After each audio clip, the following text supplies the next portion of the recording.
నేను నీవాడనే. దేనికి దేనికి కమిట్ అయిపోయాడమ్మా? భోజనానికి, విందుకి, వినోదానికి, ప్రేమకు, ఆప్యాయతకు. ఏమి చేస్తున్నాడు? బుద్ధి జ్ఞానము కోల్పోయాడు. ఏమనగా జనరల్గా ఎందుకు వెళ్ళాలి యుద్ధానికి? ఆనికి నీకు ఏ గొడవ ఉందో నాకేం తెలుసు, సమస్య నీది. అందుకు నేను దూరితే దేవుడిని ఒప్పుకోడు, ఇది మంచిది కాదు అనాలి. కానీ ఏమన్నా, నేను నీతో కూడా, నేను ఒక్కనే కాదు మా సైన్యం అంతా, అక్కడితో ఆగిపోకుండా నేను నీవాడనే. మా దేవుడు వాడు యెహోషాపాతు, నువ్వు దేవుని వాడవు కాదా? దేవుని సంబంధించిన వాడవు కావా నీవు? ఎక్కడి దాకా వెళ్ళిపోయాడంటే, నీలో ప్రవహిస్తున్న రక్తము దేవునిది, నీకున్న జ్ఞానము దేవునిది, నీకున్న బలము దేవునిది, నీకున్న పరాక్రమ కార్యం దేవునిది. నీకు ఇచ్చిన దేవుడు సైన్యాన్ని ఇచ్చాడు, దేవుడు రాజ్యాన్ని ఇచ్చాడు, వెండి బంగారాన్ని ఇస్తే ఏమంటున్నావంటే, మా సైన్యము నీవారే, నేను కూడా. ఈ మాట అనొచ్చా? అహాబు నీకేం సహాయం చేశాడండి? ఏ యుద్ధంలో సహాయం చేశాడు నీకు? ఏ కత్తి పట్టుకున్నాడు నీకు? ఎవరి రాజ్యాన్ని జయించి నీకు ఇచ్చాడు?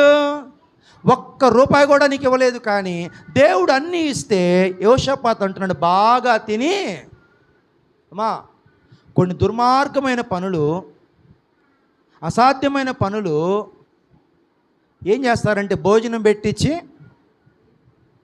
అంటే 1000 రూపాయలు భోజనం పెట్టి 500 రూపాయలు భోజనం పెట్టి 1,00,000 రూపాయలు అప్పు అడగొచ్చు, నాకు తెలియదు. నీకు భోజనం ఎందుకు పెడుతున్నారంటే 1,00,000 రూపాయలు అప్పు నిన్ను అడగాలనుకుంటుంది. వెంటనే అడిగితే బాగుండదేమో అని చెప్పేసి 4-5 సార్లు భోజనం పెట్టి, 4-5 సార్లు స్వీట్లు తీసుకెళ్ళి, 4-5 సార్లు ఇంటికి పిలిచి, 4-5 సార్లు శాలువాలు కప్పి, మొత్తం ఖర్చు చూస్తే 1,000 రూపాయలు అయ్యిద్ది, 2,000 అయ్యిద్ది. కానీ నేను మనసులో ఎంత ఉంది?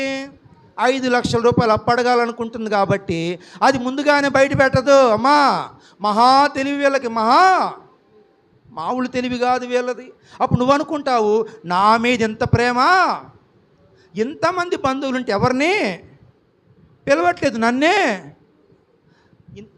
అందరు ఎందుకు పిలవట్లేదు అంటే, వాళ్ళు ఎవరు కాబట్టి, వాళ్ళు తొందరగా బోల్తా పడరు కాబట్టి, నువ్వంతే వెంటనే బోల్తా, నువ్వు వెంటనే నమ్మేస్తావు కాబట్టి, నీలాంటి అమాయకుడు వేరే ఒకడు లేడు కాబట్టి నిన్ను బాగా ఉప్పుతారు, నేను బాగా పొగుడుతారు, నీకు భోజనం పెడతారు.